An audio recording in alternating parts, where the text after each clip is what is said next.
¿Qué tal? Buen día, chicos. Buen día, profe. La ¿Ah? profesora.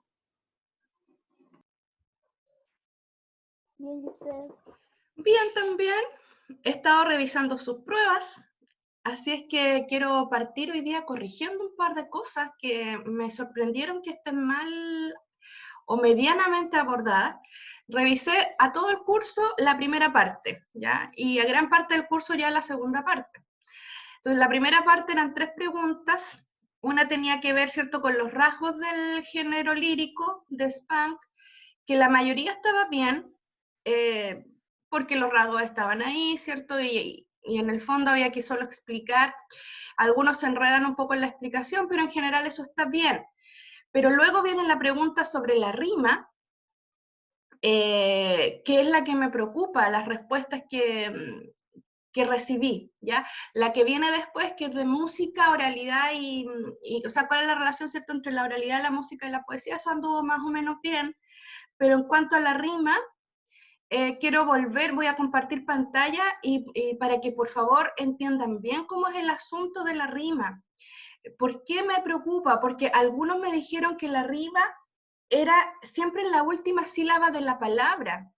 Y eso es un error, ya es un error porque, por ejemplo, pensemos en una palabra como ámbito. La voy a separar en sílabas. Ámbito. Ámbito tiene 3 sílabas. 3 sílabas componen toda la palabra, ¿cierto? Si es real lo que dicen algunos en su definición, to es la sílaba donde debería estar la rima de esta palabra, si es que otra palabra rima con ella. Pero la rima en ámbito abarca toda la palabra, porque recuerden siempre que la rima tiene que ver con la última sílaba tónica y a partir de, esa es otra cosa que no está bien en su respuesta. La mayoría dice, es la coincidencia de sonido de la última sílaba o de la sílaba tónica, pero es a partir de. Y en este caso, no es que yo me quiera ajustar así memorísticamente a la definición, sino que en este caso de es muy distinto, no es lo mismo que decir a partir de, ¿ya? La rima se da siempre a partir de la última vocal acentuada, no en la última sílaba de la palabra. Ojo, ¿ya? Si yo quisiera hacer rimar ámbito con otra palabra, tendría que respetar que la palabra fuera prácticamente igual si fuera rima consonante, y si es rima asonante, tendría que poner que se repitieran, ¿cierto?, la A, la I y la O, pálpito, por ejemplo. Y ahí sí, ¿ya? Y como ven, toda la palabra está rimando. Entonces me llamó la atención que a lo mejor no lo supieron explicar, a lo mejor lo saben, pero muchos dijeron que la rima era un fenómeno de la última sílaba de la palabra. Y eso no es correcto. Claro, en palabras como si yo pienso en la palabra azul, claramente ahí coincide en que la sílaba tónica de azul es finalmente la que lleva la carga de voz. Por lo tanto, ahí sí la rima es un fenómeno de la última sílaba de la palabra, pero porque la palabra es oxítona o aguda, ¿ya? No porque la rima en general sea en la última sílaba, ¿ya? Entonces, estaba ese error. Y entonces, ojo al momento de definir, porque ahí se equivocaron. Muy pocos tienen el puntaje completo en esa pregunta. ¿Ya? Entonces, azul tendría que rimar con Raúl, por ejemplo, ¿cierto? Y claro, pues coincide, para que rime, ¿cierto? Aquí sería una rima, consonante, porque a partir de la última vocal acentuada, ¿cuál es la última? La U. Ahí está la vocal y ahí está la consonante, ¿cierto? Ahí está la rima consonante, en esa palabra. Pero no es una cosa que en todas, ¿ya? En todas las palabras. Aquí tenemos una esdrújula rimando. Y toda la palabra rima, porque la última sílaba tónica es la primera de la palabra. ¿ya? Lo mismo pasa con la palabra, las palabras graves, ¿cierto? Si yo digo ámbar, por ejemplo, ¿cierto? También tengo que la última sílaba tónica de ámbar abarca prácticamente toda la palabra, no tendría que hacerla calzar para todo, con todo esto para acá, ¿cierto? Entonces, si fuera, por ejemplo, asonante, sería ansar, por ejemplo, que es un sinónimo de ganso, ¿no? Hacerlo calzar con la otra palabra, ¿ya? Entonces, ojo, ahí hubo errores, y eso me llamó la atención, y por eso quería dedicar unos minutos a corregir eso, ¿ya? Bueno, eso con respecto a la prueba, yo espero tener luego las notas, por lo menos yo creo que ojalá el viernes a más tardar. Ahora quiero que veamos no sé cómo les fue con la guía, porque una alumna me estuvo diciendo que tenía problemas para separar la de 17 versos, pero no sé si realmente hicieron el ejercicio y fueron, digamos, separando en sílabas todas las partes, todos los versos que pusimos ahí. No sé si lo hicieron. Si lo hicieron y tienen preguntas, sería bueno que me las hicieran. ¿Alguien quedó con alguna duda en un verso? ¿Que no sabe cómo separarlo o no lo han hecho? Si no lo han hecho, no se puede preguntar, pues, pero los que han trabajado. Todavía no pasa nada, parece. Bueno, acordarse, ¿cierto?, que estamos en la unidad de métrica y que vimos, ¿cierto?, el verso, la clasificación del verso de acuerdo al número de sílabas, ¿cierto?, con el nombre específico del verso por número de sílabas, ¿ya? Hoy día vamos a dividir la clase en dos partes. En la primera vamos a ver la estrofa, los tipos de estrofa que hay, y luego, ¿cierto?, vamos a ver algo sobre lírica autorreflexiva, ¿ya? Vamos a trabajar en esos dos ámbitos, un ámbito que netamente con la métrica, ¿cierto?, y el otro ámbito que tiene netamente que ver con el contenido, podríamos decir, o con lo temático, ¿ya?, de un poema. Bueno, quiero compartir pantalla ahora con la estrofa, o esta guía, ¿cierto?, que se llama la estrofa, y también, ¿cierto?, que hay contenidos que son importantes que ustedes consideren. Recuerden que la pauta para su trabajo está puesto ahí, que ustedes tienen que definir qué estrofa, ¿cierto? A qué estrofa corresponden los textos, ¿no?, que ustedes están analizando. Entonces, hoy día vamos a ver los tipos de estrofa, pero no los vamos a ver todos, ¿ya?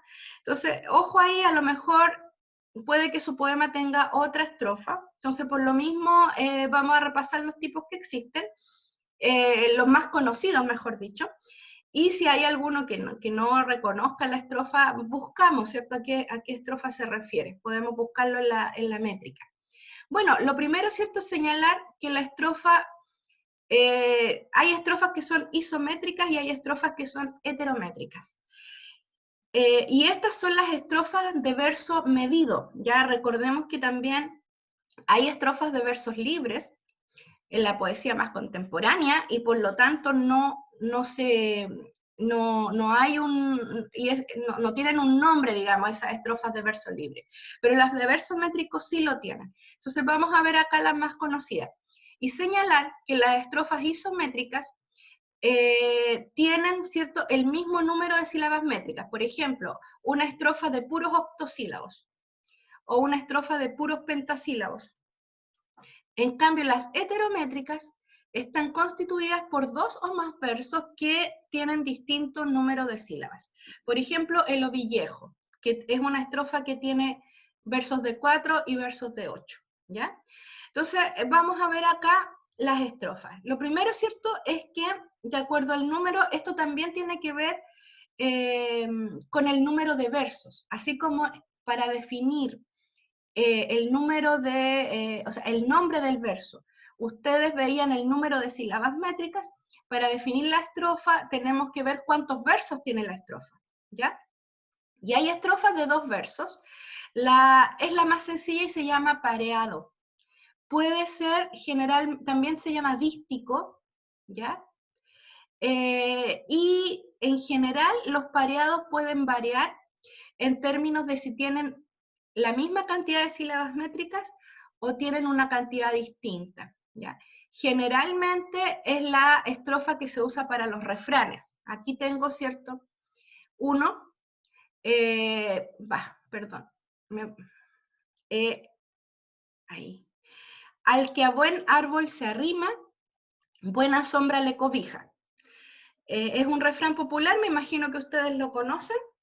Acá en el guión bajo yo destaqué las sinalefas, si ustedes se fijan. Al que a buen árbol se arrima, buena sombra le cobija. Acá tenemos un caso de rima sonante, se fijan que a partir de la última vocal acentuada, arrima, cobija, ¿cierto? Tenemos que se destaca la I y la carga de voz, ¿cierto? Y entonces todo esto rima para acá. O también los pareados pueden ser de valores distintos en cuanto a lo que mide el verso, ¿cierto? Acá tenemos, por ejemplo, un pareado o un dístico también se llama, de 4 sílabas y luego el segundo verso de 8. Todo necio confunde valor y precio, dice el poeta Antonio Machado. ¿Ya? Entonces acá tenemos también el conteo, se fijan que son palabras paroxítonas o graves, y entonces la carga de voz va a partir de la penúltima sílaba. Necio, precio, en este caso es rima consonante. ¿Ya? Lo importante en un pareado siempre es que tengan una sola rima. O sea, tenemos acá un caso de que obviamente tiene que rimar un verso con el otro. Ahí uno se da cuenta que es un pareado. Si no es así es porque es de verso libre la estrofa. ¿Ya? Generalmente el pareado, los dos versos riman entre sí, aunque tengan distinto número de sílabas, como el caso de Antonio Machado, de este pareado de Antonio Machado. Luego tenemos las estrofas de 3 versos que se llaman tercetos, como el soneto, ¿cierto? Las dos últimas estrofas del soneto. Son 3 versos de arte mayor, es decir, de más de 9 sílabas métricas, que normalmente riman de esta manera, entrelazada, A, B, A. Generalmente el terceto no se usa solo, sino con otros tercetos o con otros tipos de estrofas, como en el soneto, ¿ya? Entonces, es posible que en su poema ustedes tengan tercetos, ¿ya? Puede ser de cualquier valor el verso, que siempre que sea de arte mayor, ¿ya? Desde 9 para adelante. Y entonces, ¿cierto? Pueden estar en conjuntos más grandes de poemas donde hayan tercetos y hayan estrofas de otro número. Avaro miserable es el que encierra la fecunda semilla en el granero cuando larga escasez llora la tierra, ¿cierto? Está hablando ahí, unos versos de Ruiz de Aguilera que son endecasílabos, ¿ya? Y que, ¿cierto?, están rimando de manera entrelazada, ¿cierto? Encierra con tierra, rima sonante, y granero tenemos que es otro tipo de rima que en este caso no se aprecia bien con qué rima porque está el ejemplo nomás del terceto. Si fuera el caso de que tenemos un terceto, pero que hay en el fondo, ¿cierto?, son versos de arte menor, o sea, menores de 8, en este caso no se llama terceto, se llama tercerilla. Luego, 4 versos. Se llaman, aquí hay varios tipos de estrofas de 4 versos, ¿ya? Entonces, ojo acá.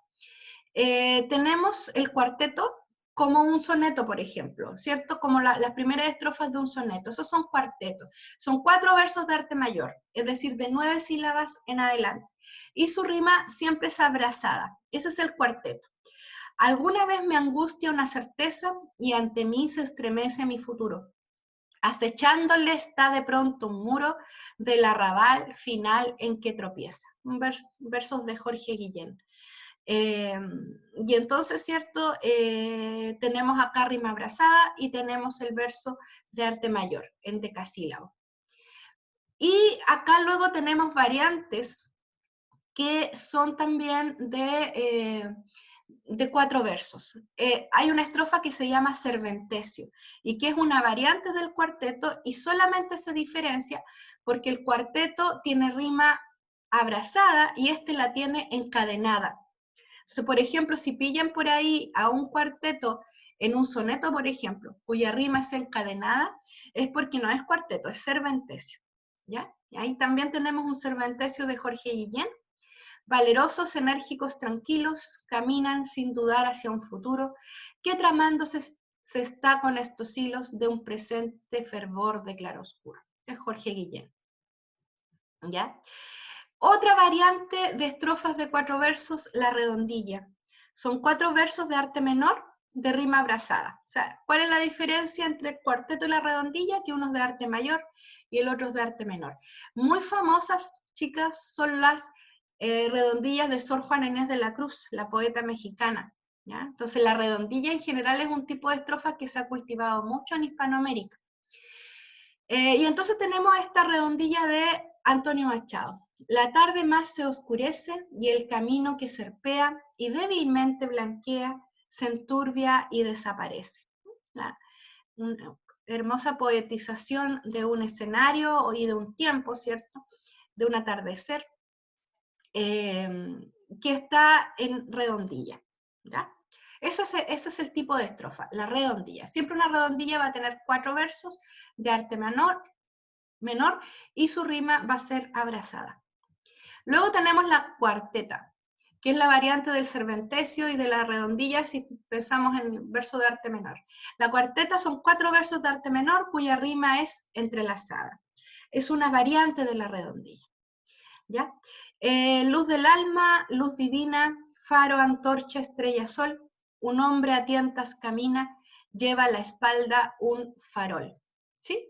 Entonces tenemos que, según la ley del acento final, sol y farol son palabras agudas, oxítonas, por lo tanto se les suma una, ¿cierto? Se suma 1 al conteo y nos queda 7 más 1, 8. Es una cuarteta porque son 4 versos de arte menor con rima entrelazada, ¿ya? Son estrofas también muy comunes en la poesía española y también latinoamericana. Luego tenemos la cuarteta asonantada, ¿ya? También aquí la diferencia la pone la rima. Es una cuarteta de los poetas populares, generalmente. Son los poetas que escriben en 4 estrofas, perdón, en 4 versos en la estrofa, que generalmente son de verso octosílabo y que la diferencia es que tiene rima asonante, ¿no? Es decir, que rima el segundo con el cuarto y después más abajo, ¿cierto? En las otras estrofas también. El que rima es el verso par, ¿ya? Acá tenemos esta famosa cuarteta sonantada o cuarteta tirana de Becker.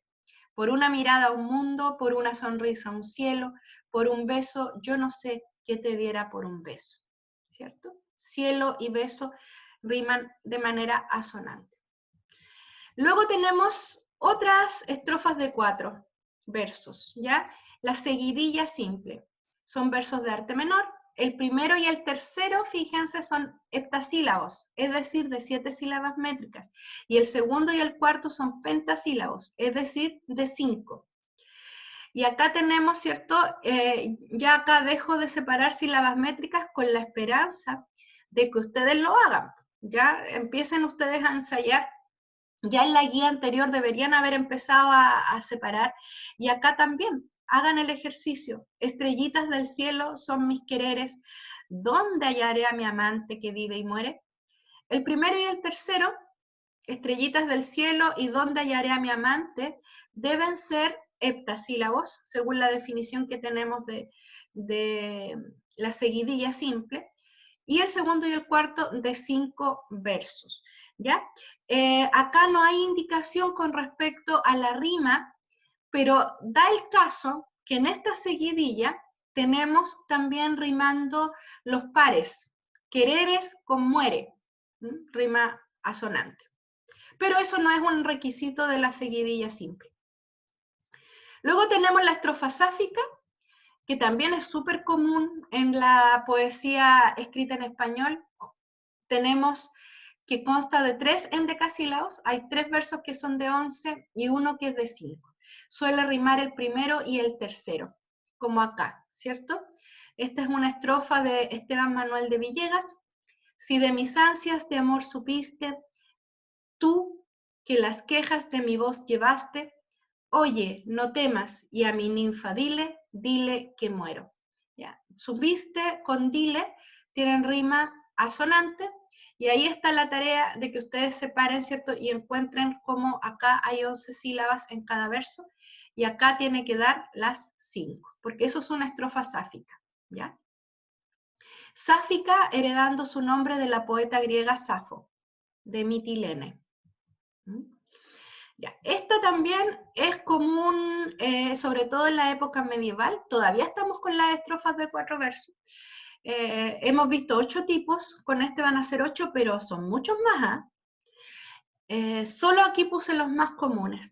La cuaderna vía es una estrofa que está formada por versos alejandrinos, es decir, de 14 sílabas métricas, por lo tanto debe tener una cesura, ¿cierto?, cuando llega a las 7 sílabas, ¿ya?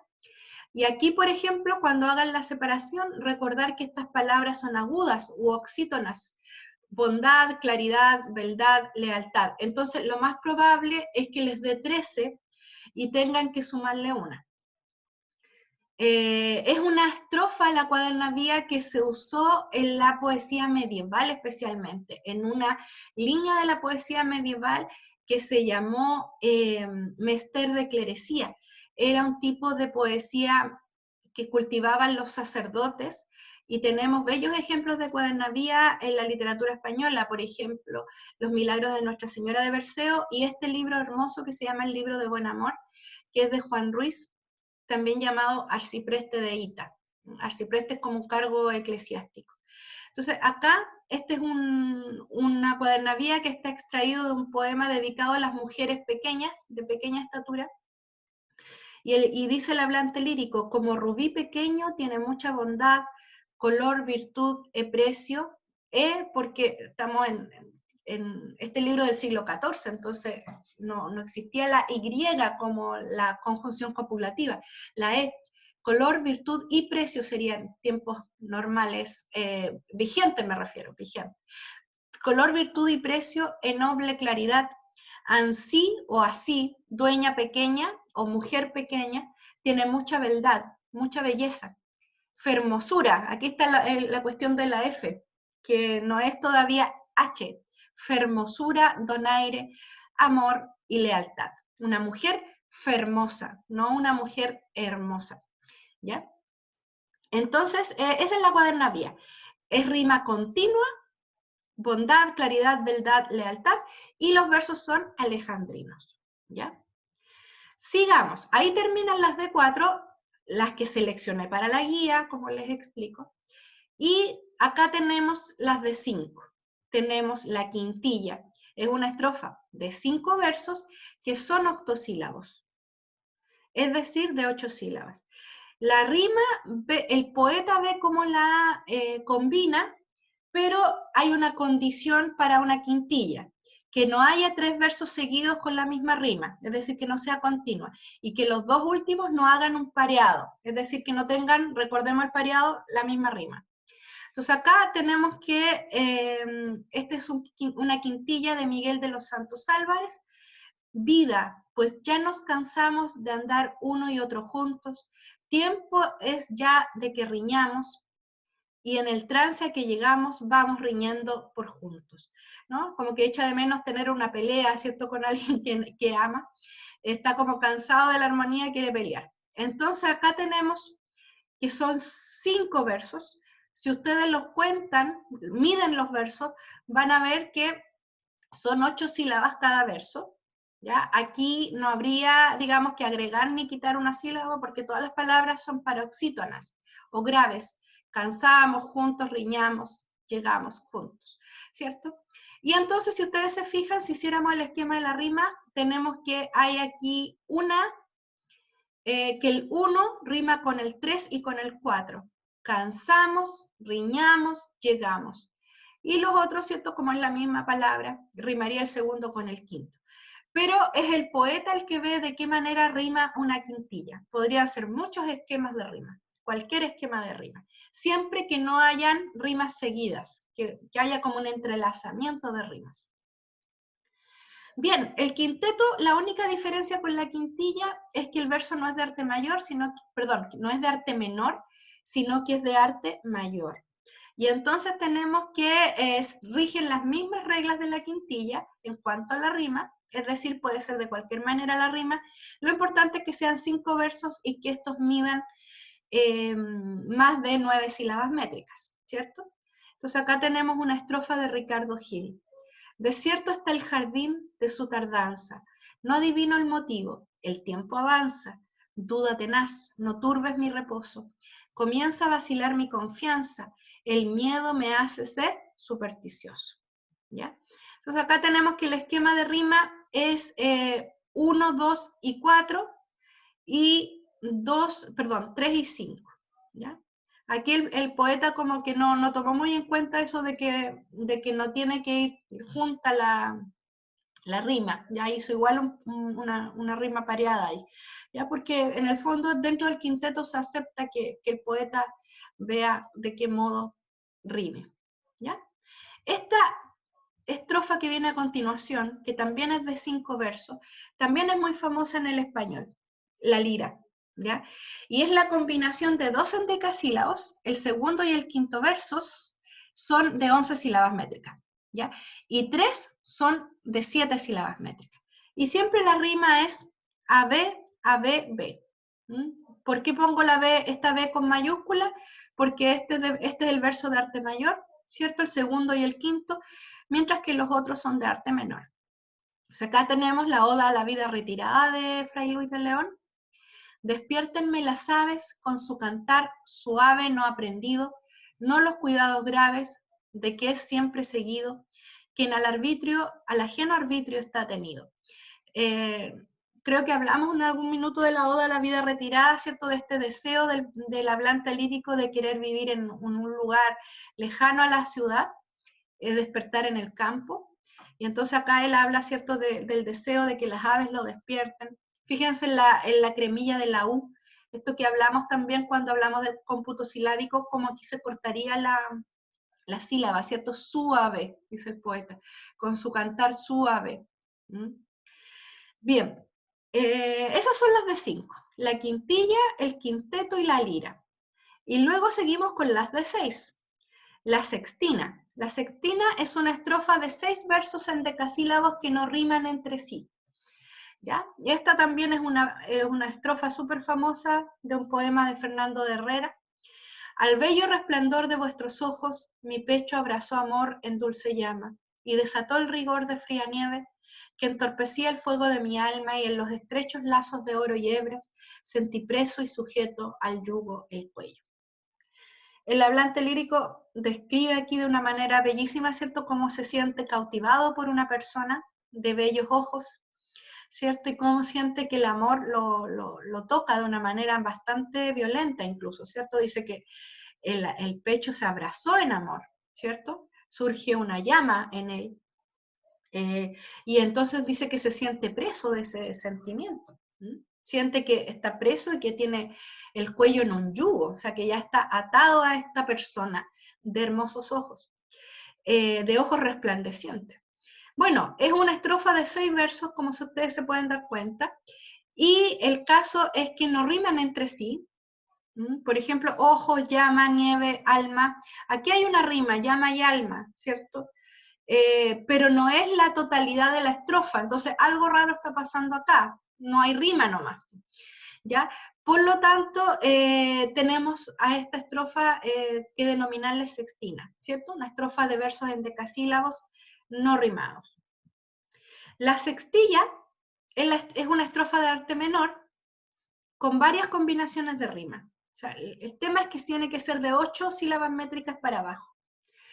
El Martín Fierro está escrito, no sé si recuerdan este libro de Hispanoamericana, ¿cierto? Que generalmente se lee en los colegios, Martín Fierro, un libro argentino de José Hernández. Martín Fierro es un gaucho, ¿no?, que vive en La Pampa, y está escrito en sextilla este texto. No son raros los quejidos en los toldos del salvaje, pues aquel es vandalaje donde no se arregla nada, sino a lanza y puñalada, a bolazos y a coraje. Está hablando de la vida terrible en La Pampa, de cómo, ¿cierto? A veces tienen que pelear, ¿cierto? Enfrentarse a distintas personas, o de los líos que se arman, ¿cierto? En la pampa misma, donde no hay como una ley establecida, sino que como que la ley del más fuerte, ¿no? Y entonces acá tenemos que hay una combinación de rimas, en el verso 2, salvaje con vandalaje y con coraje, y por otro lado, nada y puñalada, y quejidos queda solito, ¿no? Entonces tenemos que hay rima gemela aquí, 2 y 3, 4 y 5, rima gemela, pero también a esta primera rima gemela se le agrega el último verso, ¿ya? Por lo tanto, puede ser varias combinaciones en una sectilla, lo importante es que sean 6 versos de arte menor. Ahora, tampoco es un requisito en la sextilla que sean que todos los versos midan lo mismo. Lo importante es que todos sean de arte menor, porque hay un caso de sextilla, que es un caso bien específico, que la sextilla se llama copla de pie quebrado. También se le llama copla de Jorge Manrique o estrofa manriqueña, porque Jorge Manrique es el poeta que la inventó, ¿ya? Y entonces es una sectilla, son 6 versos de arte menor, pero el tema es que estos versos se combinan, ¿cierto? Hay 2 que son de 4 sílabas métricas o también llamados tetrasílabos, y los otros son octosílabos, ¿ya? ¿Qué se hicieron las damas, sus tocados, sus vestidos, sus olores? ¿Qué se hicieron las llamas de los fuegos encendidos de amadores? De amadores, sus olores, son versos que son de 4 sílabas, mientras que los otros son de 8 sílabas. Eso es una copla de pie quebrado, ¿ya? Vamos a las estrofas de 7 versos. Tenemos la séptima, son 7 versos de arte mayor, la rima es al gusto del poeta, pero la condición, ¿cierto?, es que los 3 versos no vayan seguidos de la misma rima total, o sea, que haya una especie de entrelazamiento de la rima. Acá tenemos una séptima de Rubén Darío. Aquí también les pido que hagan el ejercicio de separar las sílabas para que vean cuál es la métrica de estos versos, ¿cierto? Porque sabemos que son de arte mayor, es decir, que son más de 9, pero la séptima no dice que es un número específico de sílabas, sino que solo que sean de arte mayor. Yo siento ahora que en mi ser se agita grandiosa inspiración, cual fuego hirviente, que se resuelve en el profundo seno de combusto volcán y rudamente a las rocas conmueve. Se levanta y se eleva mi ardiente fantasía en alas de lo ideal y mi voz canta. Vemos, ¿cierto?, que el primer verso, el tercer verso y, a ver, 4, 5, el sexto verso, en el caso de esta séptima, quedan libres, no tienen rima entre sí, ¿ya? Mientras que hirviente con rudamente, sí, levanta con canta, sí. Entonces, lo importante es que no vayan seguidos la misma rima y que la rima, ¿cierto?, puede ser de cualquier manera combinada. Bien, seguimos con las de 7 versos. Ya habíamos visto la seguidilla simple, tenemos la seguidilla compuesta. Es semejante a la seguidilla simple, pero esta combina versos de 7 y de 5, del siguiente modo. Siempre es así, ¿ya? Una seguidilla compuesta. Primer verso 7, segundo 5, tercero 7, cuarto y quinto son 5, el sexto son 7 y el séptimo verso 5. O sea, acá tenemos una seguidilla compuesta de Antonio Machado. En las sierras de Soria, azul y nieve, leñador es mi amante de pinos verdes.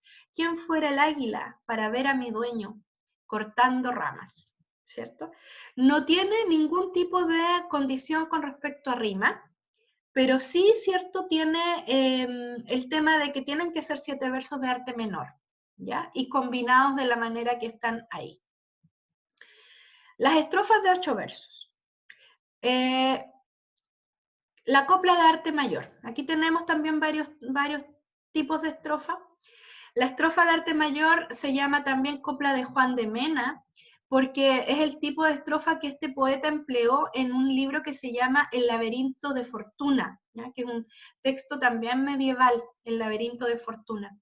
Es una estrofa de versos de 12 sílabas métricas o dodecasílabos con la siguiente combinación de rima, ¿cierto? Primero tenemos una rima abrazada y luego otra rima abrazada, ¿cierto? Y ambos versos que abrazan, ¿cierto? También tienen la misma rima, ¿cierto? Primero, cuarto, quinto y octavo son rima A, segundo y tercero rima B, y los otros el tercer tipo de rima, ¿cierto? Aquí tenemos un pedacito del laberinto de Fortuna que en el fondo exalta esta diosa antigua, ¿cierto? Que es la fortuna, o el azar. Así lamentaba la pía matrona, o la madre, ¿cierto? Matrona, al fijo, al hijo, ya aquí tenemos de nuevo esta cuestión de la H, al hijo querido que muerto tuviste, ¿cierto? Faciéndole o haciéndole encima semblante de triste, según al que pare, face la leona, hace la leona, ¿cierto?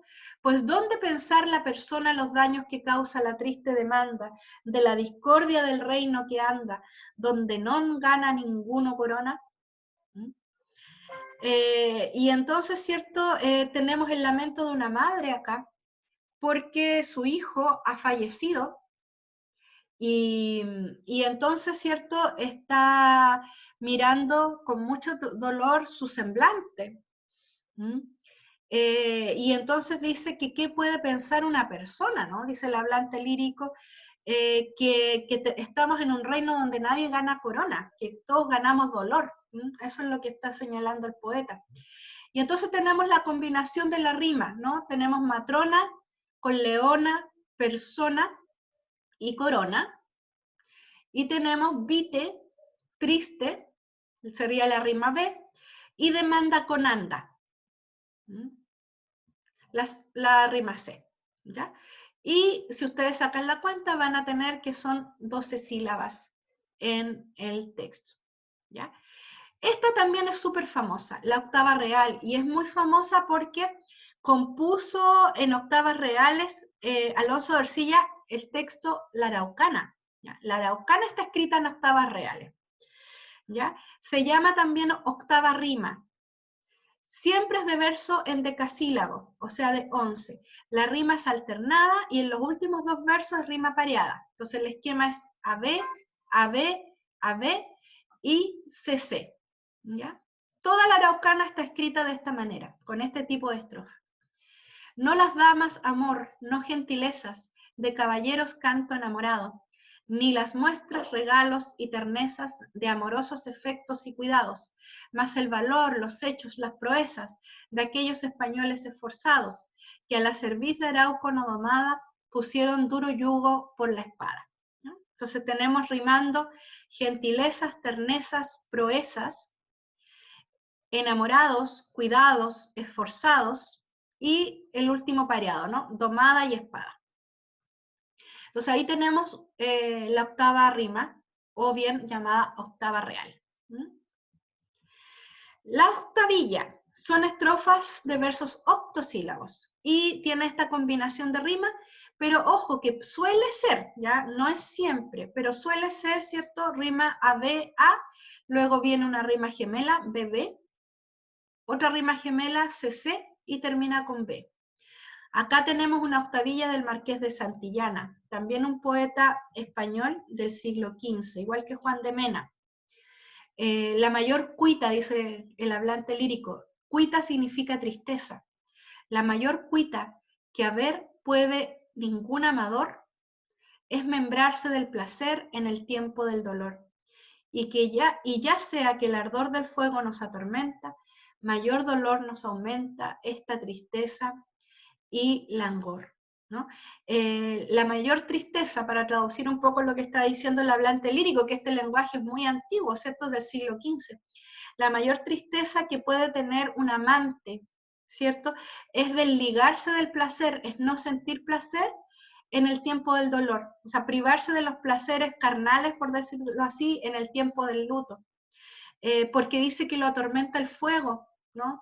Y que en el fondo sería una manera de salir un poco del dolor, pero el hecho de no poder gozar, ¿cierto?, de los placeres sexuales, de eso está hablando el poeta, le trae más tristeza, ¿no? O sea, eso podría ser un consuelo, dice él, ¿no? Pero es mayor tristeza que incluso estar de luto mismo, ¿no? Bueno, ese es el Marqués de Santillana. Y esta es su octavilla, ¿ya? También existen coplas de pie quebrado en estrofas de 8 versos, ¿ya?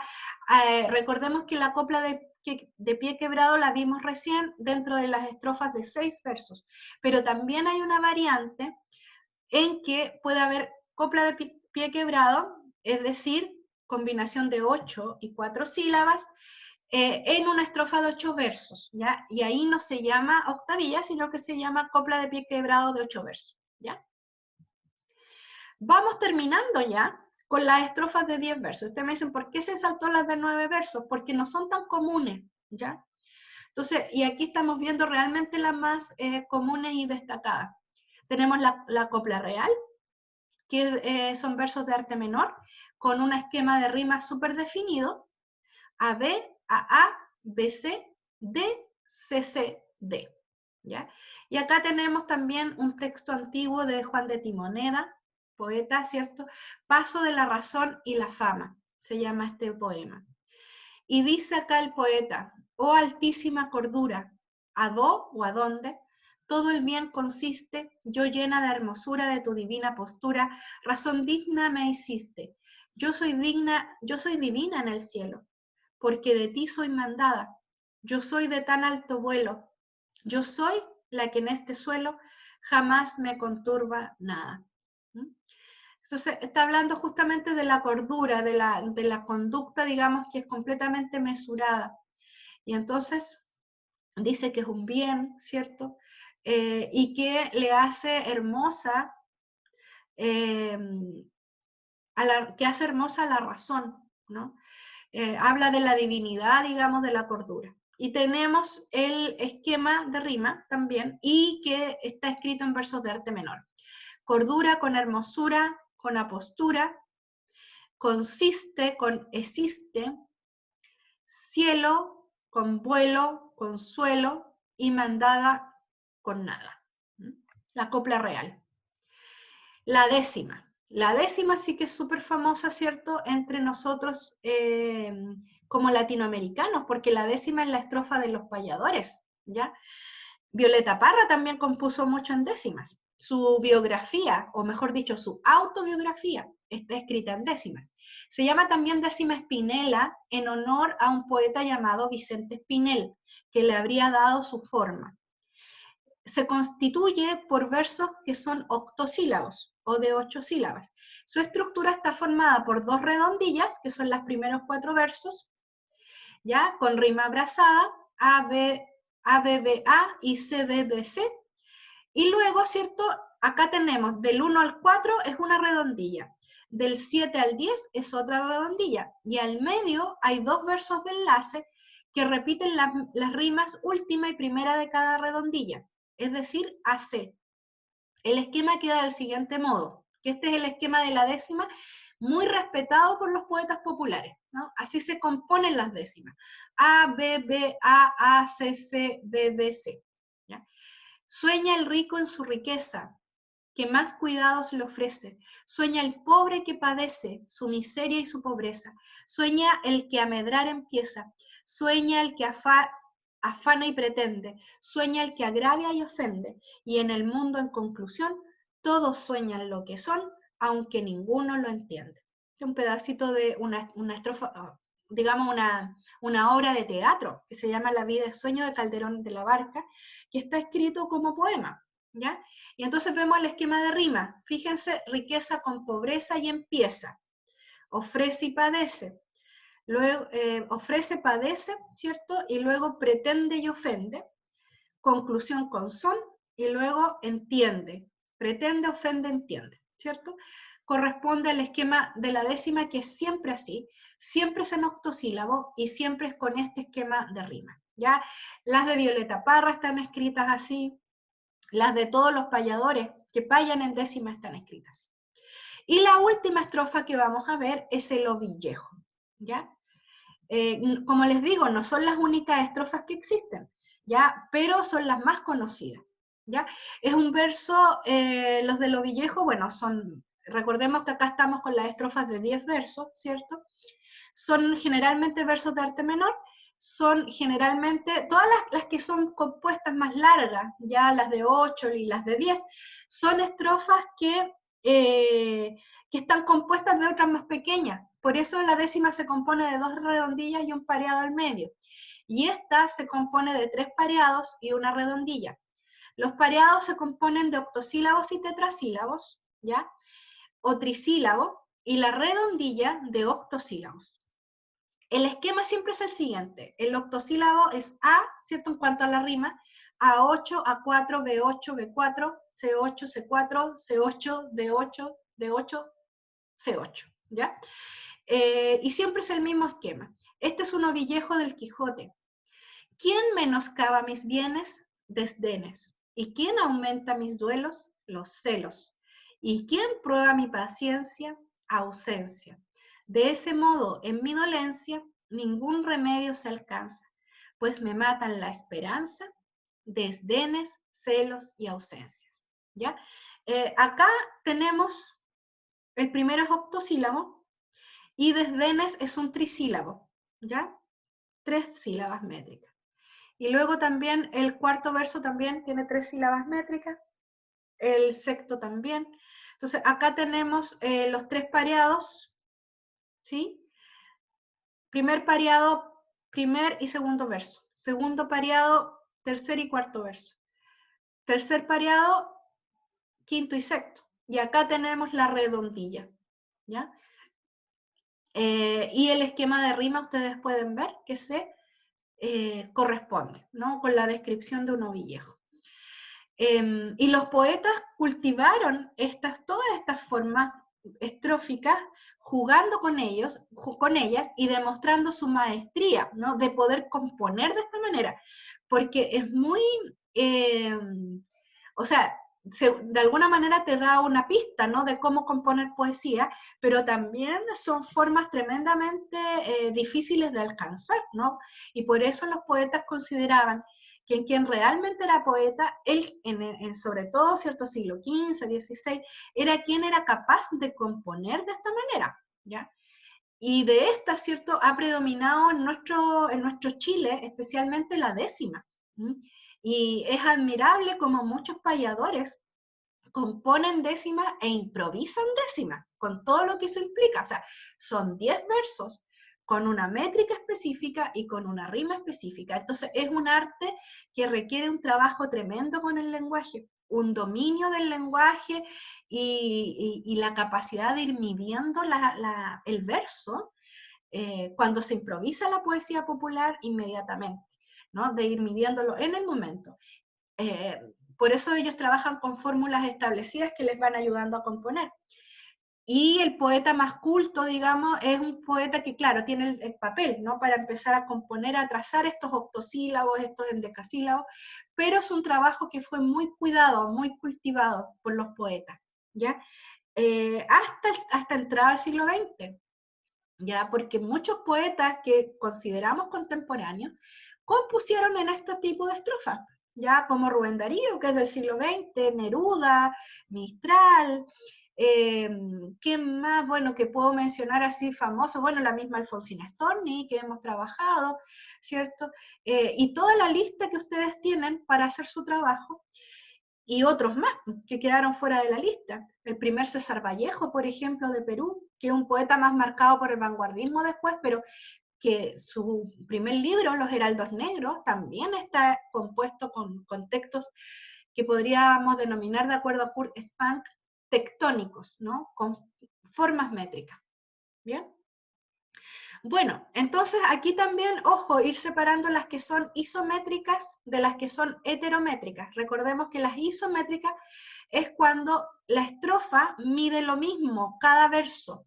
Por ejemplo, la décima es una estrofa isométrica, porque todos miden 8 sílabas métricas. En cambio, el ovillejo es heterométrica. ¿Por qué? Porque los versos pueden medir 8 y luego medir 3 o medir 4, como también sería otra variante de lo villejo. Así es que tenemos dentro de la misma estrofa distintas medidas de verso. Eso es una estrofa heterométrica. Bien. No sé si hay preguntas, sé que es harto contenido, pero quiero que revisen esta guía, que puedan aprender los nombres de las estrofas, que las tengan de referencia, porque seguramente en sus análisis se van a ir encontrando con estas estrofas. Y entonces es el momento, ¿cierto?, de ir viendo qué estrofa, en qué compuso el poeta que ustedes están trabajando. Compuso en décimas, compuso en cuartetos, o es un poema que combina, por ejemplo, cuartetos con tercetos, es un poema de redondillas, ¿ya? Por ejemplo, Sor Juana Inés de la Cruz compuso en redondillas, era como su estrofa favorita, ¿ya? Entonces, porque eran formas que ellos trabajaban, ¿no? Ahí estaba el dominio del poeta clásico, ¿cierto? Del lenguaje, de poder trabajar esto casi como una composición musical, casi estableciendo los compases musicales de los versos y de las estrofas, ¿ya? No sé si hay alguna pregunta, porque esta clase es como bastante teórica la que acabo de hacer, porque en el fondo les presenté los tipos de estrofas que son así, porque están establecidos desde la métrica. No sé si les quedaron claros, si hay algo que ustedes quisieran preguntar.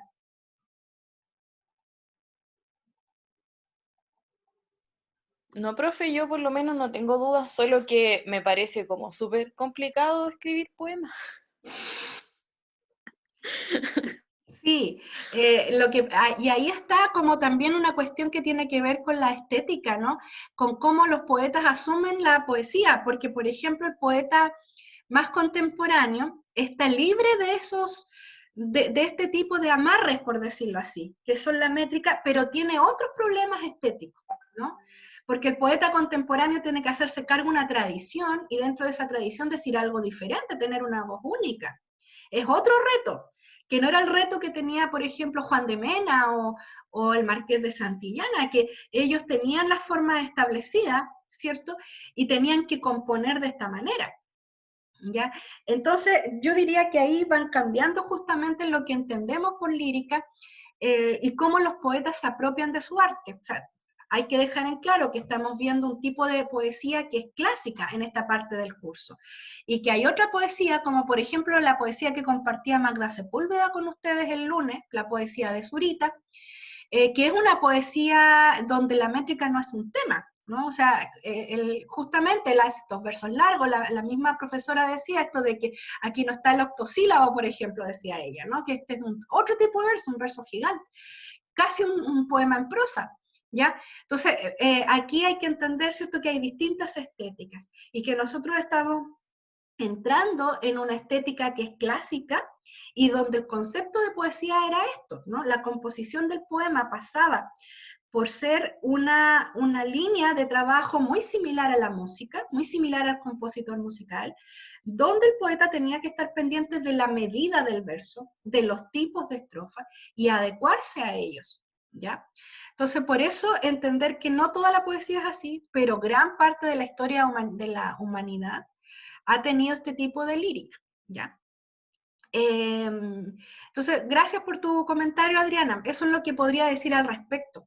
Yo diría que los retos van cambiando, ¿no? A medida que avanza la historia de la poesía. Y estos poemas hablan, ¿cierto?, de un trabajo con el lenguaje bien arduo, como dices tú. El tipo de palabra como fermosa, me preguntan acá en el chat, ¿se usa por estética también? Se usa porque en el tiempo del Marqués de Santillana y de los poetas que estábamos revisando, la H era F, ¿ya? Así lo explicábamos cuando hablábamos del cómputo silábico, de que hay poemas, por ejemplo, donde no dice la muchacha hermosa, sino que dice que podría ser una sinalefa, la muchacha hermosa, ¿cierto? Porque la H no se considera, sino que dice la muchacha fermosa, o tu fermosura, tu hermosura, podríamos ponerlo como sinalefa, tu hermosura, pero dice tu fermosura, y entonces es porque la letra era distinta. Hoy día nosotros decimos hermoso, hermosa, pero antiguamente se decía fermosa, ¿m? En el siglo XV. Por ejemplo, versos del mismo Marqués de Santillana, ¿no? Que el Marqués de Santillana es como un personaje, digamos, que pasa sus textos y que era bastante bueno para mirar chiquillas. Entonces tenía un texto que se llama Las Serranillas. Las serranillas eran jovencitas de la sierra española. Entonces, que llevaban los ganados a alimentarse. Y entonces este hombre andaba a caballo mirando a las serranillas. Entonces decía, la moza tan fermosa, la vaquera de la Finollosa, moza tan fermosa, o sea, una muchacha tan hermosa que él vio ahí de vaquera, es decir, con una cantidad de ganado alimentándolo, ¿no? Salía a echar el ojo a la sierra, ¿cierto? Y compuso este libro que se llama Las Serranillas, donde celebra la belleza de las españolas, de las jovencitas españolas, ¿cierto? Que van que son pastoras o ganaderas, ¿no? Que llevan a los ganados, mujeres de trabajo, ¿cierto? Y de esfuerzo, que él inmortaliza en este texto llamado La Serranía. ¿Ya? Entonces, por eso, Ricardo, por eso la F, porque así se decía en ese tiempo la H, la fermosura, fermosa. ¿Mm? Gracias, Fijo, profe. ¿se acuerdan el texto que recién leíamos? Que la mujer, la matrona, la pía matrona o la madre piadosa, miraba a su fijo, a su hijo muerto, el fijo, ¿cierto? Que pasa a otros idiomas romances como el filio, miofilio, ¿cierto? Eh, o que, como decían una compañera de ustedes en portugués, hablar es falar, ¿no? Porque todavía se conserva la F antigua, del español antiguo. Por eso, ¿ya? Bien, chiquillos, vamos a hacer un recreo, ¿ya? Porque igual ha sido harto contenido, entonces necesitamos todos estirar un poco las piernas, creo yo. Y nos reunimos acá en 10 minutos más. Yo tengo las 10:08, así que reunámonos a las 10:18 para volver con la clase, ¿ya? Un descansito. Hagamos un descansito.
Bien, aquí estamos de nuevo para finalizar la clase con otro tema.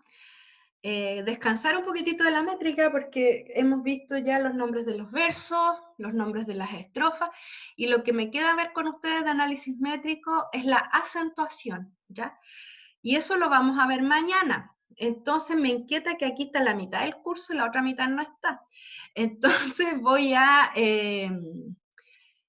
pedirles que ojalá que estén mañana en clase para explicarles bien el tema de cómo acentuar los poemas.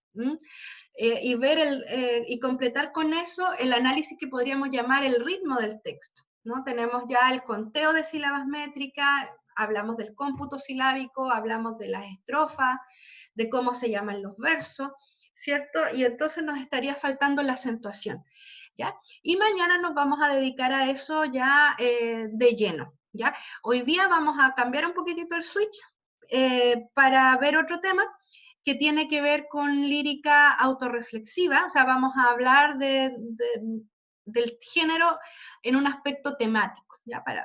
Temático, para no salir, o sea, mejor dicho, para salir de esta cosa tan técnica que hemos estado viendo en estas últimas clases, ¿ya? Mañana entonces vamos a hacer la última clase de métrica. Y si, bueno, claro, si quedan dudas, qué sé yo, el otro miércoles veríamos las dudas con la acentuación, ¿no? Les voy a dejar una guía también, una guía con estrofas, ¿ya? En EVA. Y espero que puedan tener un tiempo para contar las sílabas métricas, para realizar las actividades de la guía. No voy a evaluar la guía, ¿ya? Solo de manera formativa, me gustaría que la hicieran y que la próxima semana me dijera si entienden, si tienen dudas, si hicieron los ejercicios, pero por favor dense el tiempo de hacerlos, ¿ya? Bueno, vamos entonces con la lírica autorreflexiva, que es lo que quiero compartir con ustedes hoy día. Recordemos que cuando hablamos de Kurt Spank, dijimos que Kurt Spank hablaba de la lírica cancioneril, ¿se acuerdan? Y de la lírica monológica o intimista. Y dentro de la lírica monológica hay varios tipos, ¿cierto?, de lírica monológica. Y uno de los tipos es la lírica autorreflexiva, ¿ya? Yo voy a estar volviendo al tema de la lírica monológica, vamos a ver hoy día un tipo, que es la autorreflexiva, ¿ya? Y lo vamos a ejemplificar con 3 poetas de los que les quiero compartir hoy, ¿ya? Acá está, ¿cierto? La lírica monológica e intimista, y uno de sus tipos que es la lírica autorreflexiva. ¿Qué significa autorreflexivo? Significa, ¿cierto?, cuando tenemos que los textos, ¿cierto?, se refieren al arte de escribir poesía. Es decir, en la lírica autorreflexiva, el poeta está reflexionando sobre el arte de escribir. Y en esos casos, generalmente los poemas se transforman en especies de poética, es decir, en textos que dan cuenta de la manera en que un poeta compone los versos, o que dan cuenta de lo que el poeta siente sobre la poesía, o qué es la poesía para el poeta. Incluso se puede en una lírica autorreflexiva abordar aspectos completamente técnicos, ¿ya? Como vamos a ver acá uno de los poemas. Parto con Juan Ramón Jiménez, es un poeta español. Ya habíamos leído algo de él, no sé si recuerdan ese poema Yo no soy yo, soy este, ¿se acuerdan? Donde había desdoblamiento del sujeto lírico. Este libro de Juan Ramón Jiménez se llama Eternidades, y dentro de Eternidades hay un poema bastante famoso que se llama Vino primero pura, que es de 1918, ¿cierto? El texto, y que trata sobre la poesía, pero vamos a ver de qué manera trata, ¿cierto?, a la poesía. Dice, vino primero pura, vestida de inocencia, y la amé como un niño. Luego se fue vistiendo de no sé qué ropajes, y la fui odiando, sin saberlo. Llegó a ser una reina fastuosa de tesoros, que iracundia de hiel o hiel, ¿cierto?, esta cosa amarga, y sin sentido. Mas se fue desnudando y yo le sonreía. Se quedó con la túnica de su inocencia antigua. Creí de nuevo en ella y se quitó la túnica y apareció desnuda toda. Oh pasión de mi vida, poesía desnuda, mía para siempre. ¿Eh? Ese es el poema de Juan Ramón Jiménez.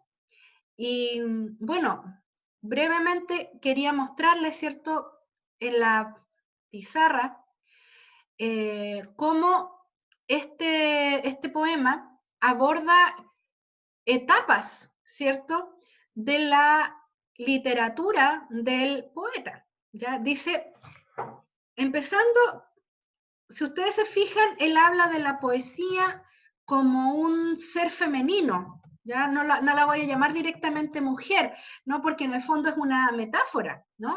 Y dice que la poesía primero vino pura, vestida de inocencia, ¿cierto? Y que él amó a esta poesía, ¿no? La amé como un niño, ¿cierto? Luego dice que la poesía se viste de no sé qué ropajes y llega a ser una reina fastuosa, pero luego se desnuda y se vuelve a vestir de inocencia. Y entonces ahí se da cuenta que ese es su amor, el amor de su vida, la poesía desnuda. Entonces mi pregunta es, chicos, ¿a qué se referirá con que la poesía es una poesía desnuda e inocente y pura? ¿Y a qué se referirá con reina fastuosa, reina que además él llega a odiar sin saberlo? ¿De qué está hablando el poeta acá? O sea, ¿qué metaforiza él? Primero, como una poesía pura e inocente, o una mujer, podríamos decir, un ser femenino, como puro e inocente. Luego, la etapa de la reina fastuosa, y luego la desnudez, ¿no?, de estos ropajes lujosos, para encontrar de nuevo a un ser inocente al que él llama su amor y su pasión de la vida, ¿no? Volvamos al texto y releámoslo. Y díganme ustedes qué es lo que el poeta trata de decir con estas imágenes, ¿no? Leámoslo de nuevo. Dice, a ver, vino primero pura vestida de inocencia y la amé como un niño. Luego se fue vistiendo de no sé qué ropajes y la fui odiando sin saberlo. Llegó a ser una reina fastuosa de tesoros, que iracundia de hiel y sin sentido. Mas se fue desnudando y yo le sonreía. Se quedó con la túnica de su inocencia antigua. Creí de nuevo en ella. Y se quitó la túnica y apareció desnuda toda. Oh pasión de mi vida, poesía desnuda mía para siempre.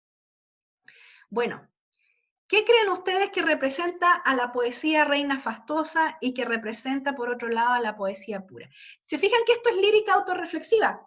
El poeta no está hablando de que él se enamoró de una mujer, está empleando la imagen de una mujer para representar su arte. Y otra cosa muy importante es que él aparece como una especie de receptor de este arte. No como que él escribe la poesía o que él construye a esta mujer, si seguimos la representación, sino que en el fondo esta mujer o ser femenino viene hasta él, ¿no? Y él recibe a esta persona o a este ente. Entonces, me gustaría saber qué entienden ustedes por el poema, o sea, qué es lo que en el fondo él está representando como una poesía pura, la poesía pura desnuda, la poesía reina fastuosa. Fastuosa, ¿cierto? Fastuoso cuando algo es muy lujoso, lujoso en exceso, o sea, que ya no es elegante, sino que es excesivo, los adornos que tiene. Entonces, pensando en eso, ¿a qué le llamarían, creen ustedes, el reina fastuosa, poesía reina fastuosa y poesía pura, desnuda, inocente?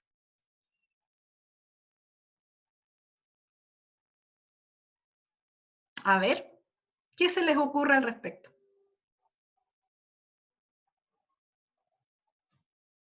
puede hablar, profe, como desde sus inicios, cuando empezó a leer poesía ¿Ya? y luego se encontró con poemas más complejos, que tal Ujú, vez no los entendía y por eso los llegaba a odiar porque eran demasiado, no sé, complejos, enredados. ujú. Y cuando ya logró comprender el arte de la poesía, para él se volvió a desnudar y recuperó la inocencia del principio.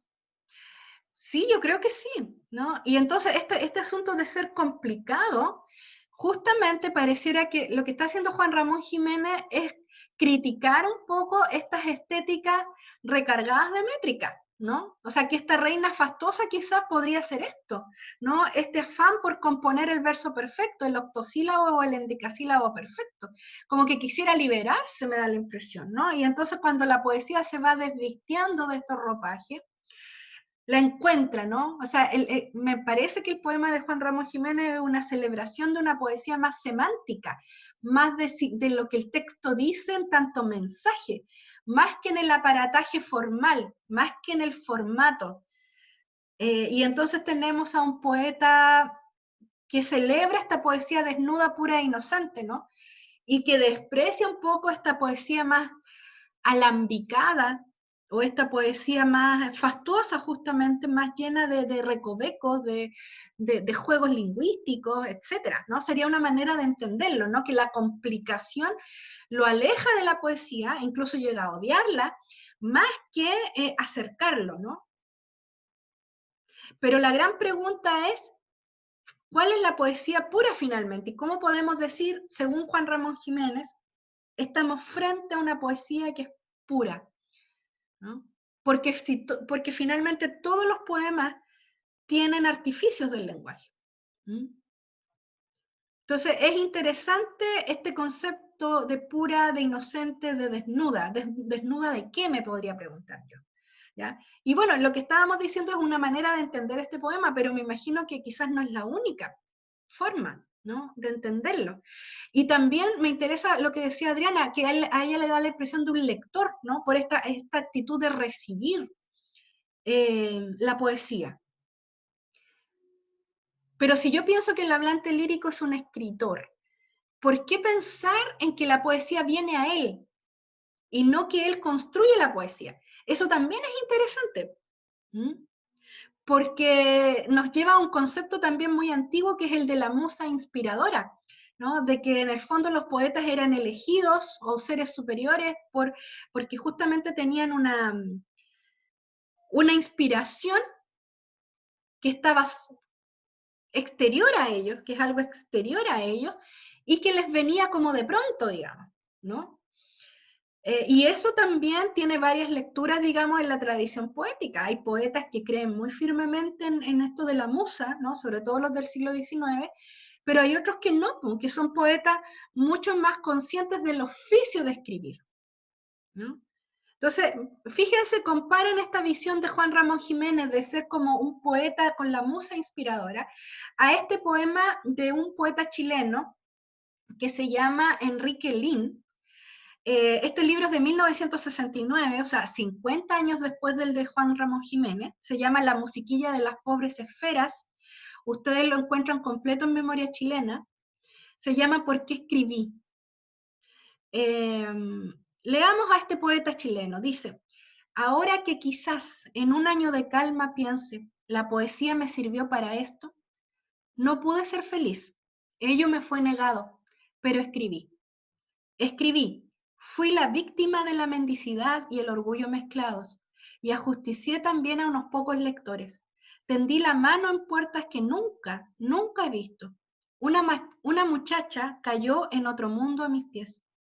Pero escribí, tuve esa rara certeza, la ilusión de tener el mundo entre las manos, qué ilusión más perfecta como un Cristo barroco, con toda su crueldad innecesaria. Escribí, mi escritura fue como la maleza, de flores ácimas, pero flores en fin. El pan de cada día de las tierras seriasas, una caparazón de espinas y raíces. De la vida tomé todas estas palabras, como un niño oropel, guijarro junto al río. Las cosas de una magia perfectamente inútiles, pero que siempre vuelven a renovar su encanto. la especie de locura con que vuela un anciano detrás de las palomas imitándolas. Me fue dada en lugar de servir para algo. Me condené escribiendo a que todos dudaran de mi existencia real, días de mi escritura solar del extranjero, todos los que sirvieron y los que fueron servidos. Digo que pasarán porque escribí, y hacerlo significa trabajar con la muerte, codo a codo, robarle unos cuantos secretos. En su origen el río es una veta de agua, allí por un momento, siquiera en esa altura. Luego al final, un mar que nadie ve, de los que están braceándose la vida. Porque escribí fue un odio vergonzante, pero el mar forma parte de mi escritura misma. Línea de la rompiente en que un verso se espuma. Yo puedo reiterar la poesía. Estuve enfermo, sin lugar a dudas, y no solo de insomnio, también de ideas fijas que me hicieron leer con obscena atención a unos cuantos psicólogos, pero escribí y el crimen fue menor. Lo pagué verso a verso hasta escribirlo, porque de la palabra que se ajusta al abismo surge un poco de oscura inteligencia, y a esa luz muchos monstruos no son ajusticiados. Porque escribí no estuve en casa del verdugo, ni me dejé llevar por el amor a Dios, ni acepté que los hombres fueran dioses, ni me hice desear como escribiente, ni la pobreza me pareció atroz, ni el poder una cosa deseable. Ni me lavé ni me ensucié las manos, ni fueron vírgenes mis mejores amigas, ni tuve como amigo a un fariseo, ni a pesar de la cólera quise desbaratar a mi enemigo. Porque escribí y me muero por mi cuenta, porque escribí, estoy vivo. ¿Mm? Ese es el poema de Enrique Lin, un poeta chileno, no sé si lo ubicaban ustedes, pero un poeta por ahí de la segunda mitad del siglo XX que, que plantea, ¿cierto?, en este texto unas ideas bien interesantes. A diferencia del poema de Juan Ramón Jiménez, que era como un poema más de receptor de la poesía, en este poeta nosotros percibimos que está claramente el oficio del escritor, ¿no? Y va combinando, ¿cierto?, este acto de escribir con lo que fue su vida, ¿no? Entonces, no sé si me pueden comentar algo con respecto a qué es lo que les parece este poema, si a lo mejor lo conocían. ¿Qué podemos decir de él? ¿Qué es la escritura para Enrique Lin? Por ejemplo, en esta parte que a mí siempre me ha llamado mucho la atención, ¿cierto? Dice que escribir significa trabajar con la muerte. Esta es otra imagen, no otra metáfora. Trabajar con la muerte codo a codo, robarle unos cuantos secretos, ¿cierto? O sea, es un poema bastante largo. También dice que la escritura tiene que ver con algunas cosas excluyentes, ¿no? Que porque escribió, por ejemplo, la pobreza no le parece atroz, ni tampoco le parece deseable el poder. Hay una serie como de valores, digamos, asociados a la escritura. Entonces, no sé si me pueden comentar ustedes qué les parece, partiendo por esto de que qué significaría que la escritura trabaja con la muerte, robándole secretos a la muerte, y qué les parece este hecho también de que la escritura estaría asociada a algunas conductas de vida. ¿Qué me pueden decir? ¿Conocían el poema? ¿Conocían a Enrique Lin? Ninguna de las dos. No conocían ninguno de los dos, ya. Ok. Y con respecto a este poema de Enrique Lin, Camila, ¿qué visión te deja el texto? En ¿Qué realidad, sí? por la hora, como que me explotó la mente. ¿Sí? Pero es súper profundo. Es como que te deja pensando en realidad. Más que dar una opinión al tiro, como que te deja pensativo. Mm. Sí, y por eso podríamos focalizarnos en unos cuantos versos nomás, quizás solamente en esta idea de qué significará que el poeta trabaja con la muerte y que trabaja codo a codo. ¿Cuándo decimos que trabajamos codo a codo con alguien? ¿Cuándo una persona trabaja codo a codo con otra persona? Esta imagen del codo a codo que también está en Benedetti, esto que en la calle codo a codo somos mucho más que dos, ¿cierto? Y acá dice que está codo a codo, pero con la muerte. A ver, ¿cuándo uno trabaja codo a codo con una persona? ¿Qué significa esta idea de trabajar codo a codo?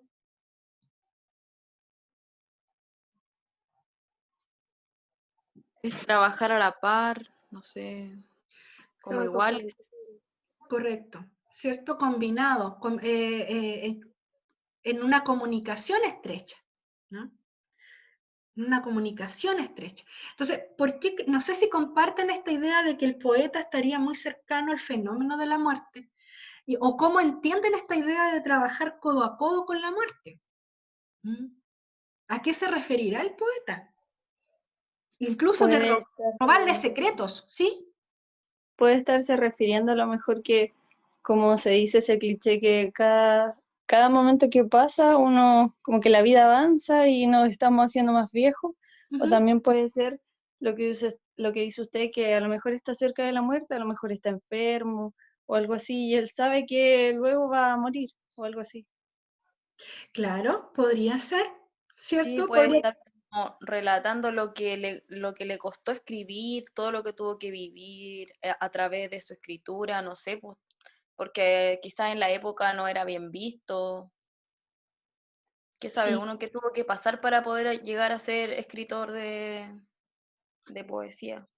podría ser, ¿cierto? Que es un poeta que está cercano a la muerte y que también está haciendo un repaso de vida, como dices tú, que no se sabe qué es lo que tuvo que pasar, digamos, para llegar a ese momento en que él hace ese repaso. Digamos, hay experiencias terribles quizá o experiencias que marcan.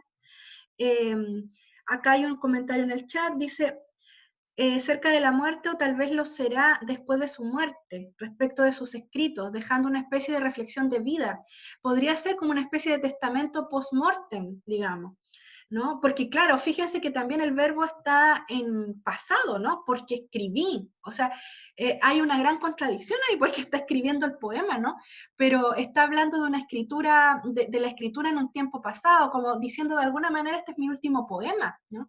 Y es mi momento en el que yo dejo una especie de recorrido y de testamento para los que vienen después, ¿no? Eh, y fíjense también en una cosa bien interesante, que claro, podemos decir el poeta estaba cercano a la muerte, o el poeta hablaba de la muerte, ¿cierto? Pero el último verso es muy interesante, porque escribí, estoy vivo. ¿No? O sea, si bien es cierto, le roba a la muerte unos cuantos secretos, él ha afirmado su vida a través de la escritura.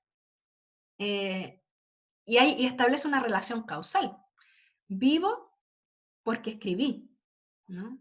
O sea, yo considero que mi vida es vida porque escribí.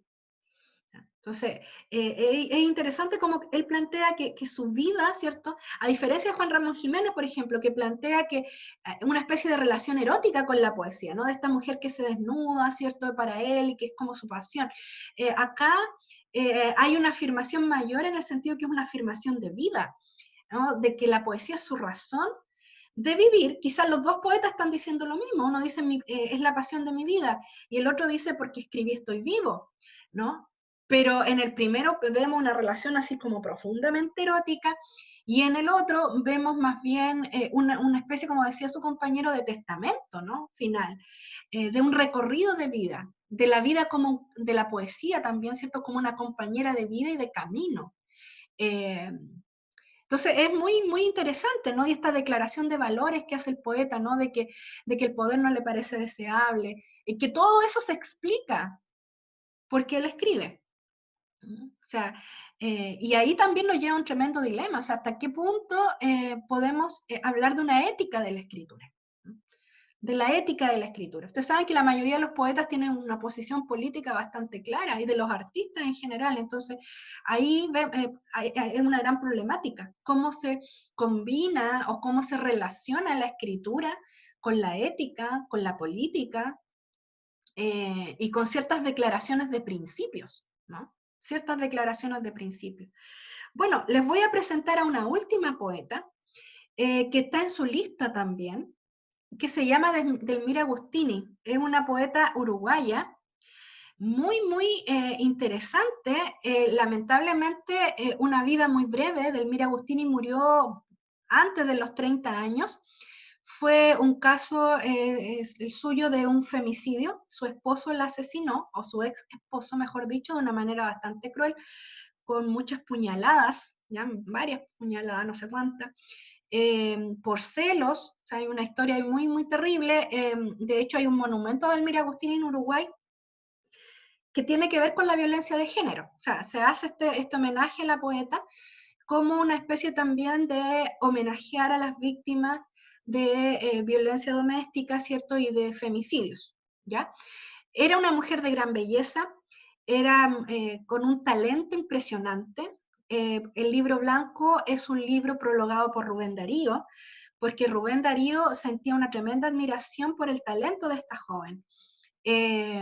Por eso mismo el marido también tuvo una especie de celos, ¿no? Sobre todo porque era una mujer muy bella. O sea, no lo estoy justificando para nada, sino que estoy explicando un poco cómo se da este cruel crimen, digamos, porque de un marido celoso, digamos, de la admiración que ella suscitaba, ¿no? Y entonces tenemos que, bueno, es una poeta que alcanzó a producir muy poco, que tenía un gran proyecto poético. De hecho, su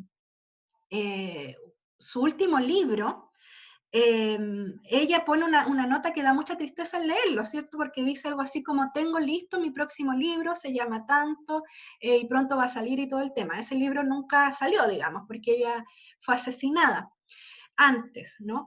Y entonces de Delmira Agustini he seleccionado este poema que se llama Rebelión, que también es de lírica autorreflexiva. Fíjense que es de 1907, o sea, más o menos contemporánea con Juan Ramón Jiménez, pero que no alcanzó a tener toda la trayectoria de Juan Ramón Jiménez por lo que estoy explicando.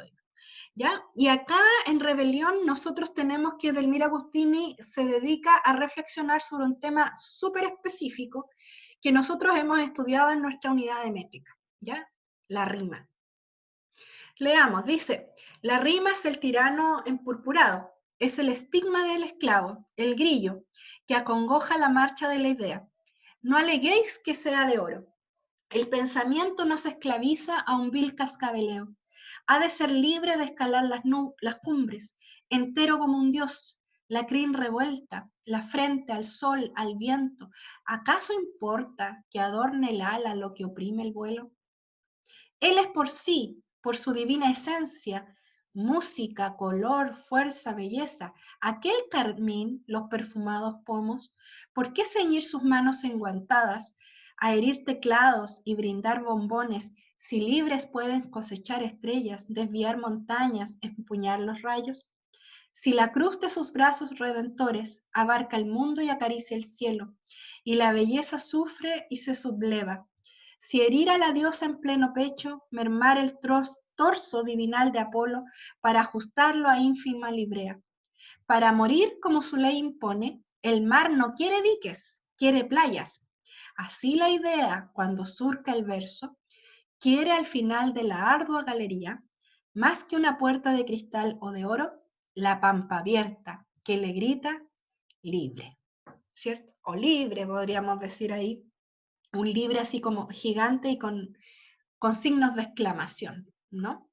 Fíjense que, bueno, ella critica la rima y el poema no tiene rima, así como aparentemente no hay rima.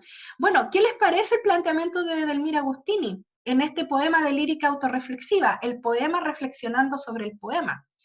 La tenemos un poco criticando la idea de la rima, ¿no?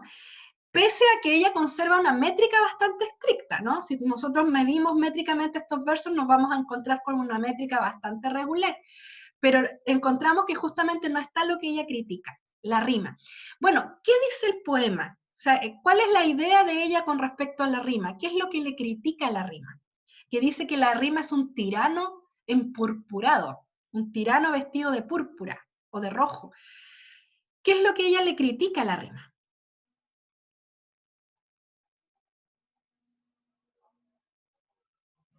¿Se entendió el poema o no? A lo mejor no se entendió. Lo vamos a compartir acá de nuevo para que ustedes le echen un vistazo, ¿cierto? La rima es el tirano, es el estigma del esclavo. El grillo se refiere al grillete, ¿no? Que los esclavos andaban con grilletes, ¿se acuerdan? El estigma del esclavo es el hecho de que el pie de los esclavos estaba apresado, ¿no? Acá tengo un comentario en el chat, voy a mirarlo. tengo que dejar de compartir pantalla, que deba ser siempre perfecta y bajo parámetros estrictos. Exacto. Lo que la poeta está dando cuenta es que le molesta esta rigidez, ¿no? de la métrica que, específicamente el aspecto de la rima, regía la cuestión, ¿cierto?, de la creación poética, ¿no? Y lo pone a la idea de libertad. ¿No? Y hace una serie de imágenes en el texto que tienen que ver con esta especie de prisión, que es como ella señala que es la rima para ella, ¿no? Que es una especie de prisión. Y entonces vamos a compartir pantalla de nuevo para ir mirando el texto, y tenemos, ¿cierto?, que se llama Rebelión el poema, además, ¿no? Es una rebelión ¿contra qué? Específicamente contra la rima, ¿no? Y entonces dice que acongoja más bien la marcha y la idea, o sea, la cuestión semántica, digamos. Y todos estos son poetas del principio del siglo XX, Juan Ramón Jiménez y la Delmira Agustini también, y entonces ya fíjense que ellos están cuestionando la cuestión de la métrica, si realmente vale la pena componer poesía de este modo. Y entonces dice que es un estigma, que es un grillete, ¿no? Que acongoja la idea. Y le pueden decir que es de oro, no sé a qué se referirá la poeta con que la rima es de oro, que, bueno, quizás lo que decía el comentario en el chat, la perfección, ¿no? Pero dice que en el fondo rimar los versos es esclavizarlos a un vil cascabeleo, o sea, hacer como que el verso es un... Ustedes conocen los cascabeles, me imagino que usan los bebés, ¿cierto? Que juegan los bebés con ellos, ¿cierto? Entonces que el verso, dice ella, es más que un vil cascabeleo, es más que hacerlo sonar, ¿no? Y entonces vuelve a reivindicar esta cuestión de la libertad, como ella la entiende, dice. Dice que el verso debe ser libre, debe ser entero como un dios, debe tener la crin revuelta, aquí está esta imagen del caballo galopando, ¿no? Y entonces que no importa el ala adornada, ¿no? Que lo que importa es el vuelo. ¿No? Y que el verso de por sí, o el vuelo, como ella le llama, ¿cierto? Es música, es color y todo lo que ella dice, o sea, que no necesita la rima, ¿no? Porque el verso ya es eso. Y entonces emplea una serie de imágenes para hablar de la rima como un adorno, ¿no? Que son perfumados pomos, me refiero a estos frascos de perfume, ¿cierto? El carmín es el colorete que se usaba, ¿cierto? Antiguamente, ¿cierto? Se decía las mejillas con carmín. Y entonces dice nuevamente, ¿cierto? Que un verso con rima es un verso como si fueran manos con guantes, ¿cierto? Pero en realidad el verso quiere ser libre, dice Delmira Agustini. Quiere cosechar estrellas, desviar montañas, ¿cierto? Y una serie de imágenes que tienen que ver con esta visión de ella, de que la rima es más bien un elemento que oprime la creación y no que la libera, ¿cierto? Entonces la tenemos discutiendo acá, con toda la tradición poética, y diciendo que, comparando a la poesía con el mar, que el mar no quiere diques para morir, ¿no? Donde el mar desemboca, sino que quiere playas.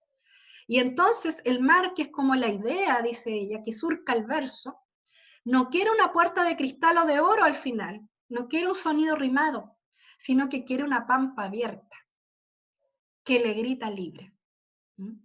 Entonces, es bien interesante cómo la poeta cuestiona la tradición, aún, y a pesar de que Delmira Agustini se considera una poeta modernista, y que los modernistas eran tremendamente rígidos con todos estos aspectos, ¿ya? Pero la vemos acá a una edad muy corta, o sea, Delmira Agustini debe tener cerca de 20 años cuando escribe este texto, cuestionando una tradición de siglos, cuestionando una tradición de siglos, y una tradición que todavía se cultivaba en la época en que ella está escribiendo y que era celebrada también por esta época, ¿no? Que es la de rimar, componer versos con rima.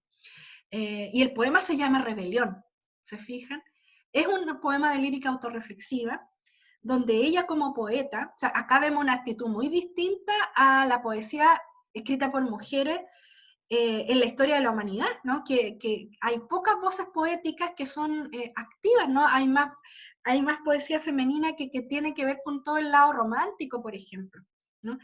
La poesía de Elmira Agustín es profundamente erótica, no es romántica, es erótica, cuando habla ella de esos temas, pero además ella se da la posibilidad y la autoridad de cuestionar una tradición a una edad muy corta, muy jovencita, y es celebrada por poetas como Rubén Darío, ¿no? Que admiraba tremendamente su talento. Y que prologó uno de sus libros. Entonces, los invito a leer a Delmira Agustín, es una poeta tremendamente interesante, descubierta hace poco en realidad, porque como su vida fue tan breve, quedaron unos pocos libros de ella, muy pocos, 3, y luego se descubren sus manuscritos, ya muy al principio, ¿cierto?, del siglo XXI, se descubren sus manuscritos, hay gente en Uruguay trabajando en todo el material manuscrito que ella dejó, hay tesitas escribiendo sobre Delmira Agustini, redescubriéndola a ella, más allá de este crimen pasional del que ella fue víctima, ¿no? Que se habló mucho en su época de esta vida truncada, ¿cierto? Esta hermosa mujer que falleció de un modo tan terrible. Más allá de eso, ¿no? Se está hablando de su poesía, ¿no? Se está hablando de lo que ella escribió, de su proyecto poético, que era profundamente interesante, lo es, ¿no? Así lo percibimos, una poesía erótica que uno no se imagina en una persona tan joven, ¿no? Una mirada tan impresionante de las pasiones. También hay cierta línea que tiene que ver también con un romanticismo tardío en ella. Por ejemplo, hay una línea muy del vampiro, ¿sí? Hay poemas dedicados al vampirismo también de Delmira Agustini, y una poesía que por supuesto llamó mucho la atención en su época y que lamentablemente, ¿cierto?, terminó por provocar también un poco este crimen macabro, ¿cierto?, con el que ella falleció. Yo no sé si ustedes conocían esta figura, esta poeta, yo las invito a leerlo, los invito a leerla, porque es muy, muy interesante. O sea, más allá de su biografía, que obviamente hay mucho texto también que habla sobre ella, sobre... o sea, en el fondo que ha causado mucha curiosidad de cómo era su vida escribiendo este tipo de textos, ¿no? Más allá de eso, que es como un poco morbo también, ¿cierto? El trabajo que se está haciendo con su lírica ahora yo lo veo un poco más serio, más desligado del personaje o de la vida de ella, ¿cierto? Y dedicado ya a analizarla profesionalmente. Entonces yo los invito a leerla. Pueden buscar también en internet todo lo que se está subiendo desde Uruguay, de sus manuscritos, o a lo mejor mirar imágenes también de este monumento a ella y con ella a todas las víctimas de femicidio, ¿no? Eso, no sé si conocían a esta poeta, pero es maravillosa la Delmira Agustini, ¿ya? Así que ojalá que alguien la tenga ahí en la lista. ¿Sí? Yo no la conocía, pero cuando usted dio la lista de poetas, igual estuve buscando como la biografía de los poetas antes de elegir uno y ahí leí sobre ella y su muerte, pero no la elegí. Ya, no importa, pero Pero me pareció ojalá que alguien la bastante... elija. Sí, sí, me parece que una compañera la había elegido. Sí, es una gran poeta la Delmira Agustini. Qué lamentable, hay qué terrible como muchos artistas han muerto asesinados. Por ejemplo, lo que le pasó a John Lennon, ¿cierto? Muchos han cuestionado qué hubiera escrito John Lennon si no lo hubieran asesinado. O Violeta Parra si no se hubiera suicidado, ¿cierto? ¿Qué obras venían después? Y yo profe, creo eso que... me llamó la atención igual, tanto suicidio Ah, sí, pum. entre los Sí, poetas. sí. Muchos fueron almas atormentadas. Muchos fueron almas atormentadas. Y ahora lo terrible en el caso de Delmira Agustini es que vemos a una persona vibrante de vida, ¿no? Así se percibe ella en su poesía. Era una mujer realmente interesante y que en el fondo truncaron su vida. No vemos acá el caso del suicidio, sino que vemos que en el fondo la asesinaron. Y es terrible, ¿no? Porque eso nos privó a todos nosotros latinoamericanos de haber tenido una poeta quizá de la altura de Gabriela Mistral, por ejemplo, o de, ¿cierto?, de la Alfonsina Storni, que también alcanzó a escribir muchísimo. La Storni escribió toda su vida antes de suicidarse, ¿cierto? La Storni se suicidó. Pero escribió antes, o sea, ella desarrolló su proyecto poético, ¿no? Ella desarrolló su proyecto poético y su proyecto de vida, que era criar a su hijo, ¿no? La Storni fue mamá soltera, cría a su hijo, que se llama Alejandro, ¿no? Todavía está vivo, me parece, el hijo de ella, y es gestor cultural. Y entonces una vez que tiene sus 2 proyectos listos, digamos, su poesía y su hijo criado y maduro, ya un hombre maduro, se suicida, ¿ya? Atormentada siempre, la Stormy fue un alma tremendamente atormentada. Pero la Delmira Agustini la perdimos por un asesinato, ¿no? Entonces es terrible, ¿no? ¿Qué hubiese escrito ella? Probablemente que mucho. O sea, yo creo que estaba preparada para ella la gloria de las letras. ¿Mm? Y lamentablemente por este femicidio, ¿cierto? La perdimos, ¿no? La perdimos como lectores, ¿cierto? Aunque todavía, ¿cierto? Podemos acceder a sus primeros textos, ¿cierto? A lo que ella alcanzó a escribir. ¿Mm? O sea, lo podemos decir como, dice Lynn, ¿cierto? Porque escribí, esto maravilloso de que él pudo, ¿cierto? Tener una vida escribiendo. A Delmira Agustini eso le fue negado, ¿no? No pudo hacerlo. Bien, entonces por hoy doy terminada la clase. Les he mostrado 3 ejemplos de lírica autorreflexiva. Mostrarles cómo el poema habla sobre el poema o sobre el arte de escribir. Y hay muchos más. ¿Ya? Yo pienso, por ejemplo, en Arte Poética de Huidobro, que el verso sea una llave que abra 1000 puertas, ¿cierto? El adjetivo cuando no da vida mata. También hablando, ¿cierto?, sobre lo que es el arte poética, así se llama el texto. ¿Ya? Hay muchos otros textos que hablan sobre la misma poesía. Así que la invitación es a seguirlos descubriendo, a seguir descubriendo a Enrique Lin, a Juan Ramón Jiménez, a la Delmira Agustini, ¿cierto? Y a otros más que vienen, ¿cierto?, hacia adelante. Bueno, un abrazo a todos y a todas. Gracias, profe. Gracias, Chao, profe, profe. gracias. Que esté Un bien. abrazo. Igual Nos ustedes, vemos. cuídense, yo voy a seguir revisando las pruebas para tenérselas esta semana. ¿Ya? Nos Ya, vemos. profe. Chao, Chao. Nos chao. vemos. Chau. Chao, chao.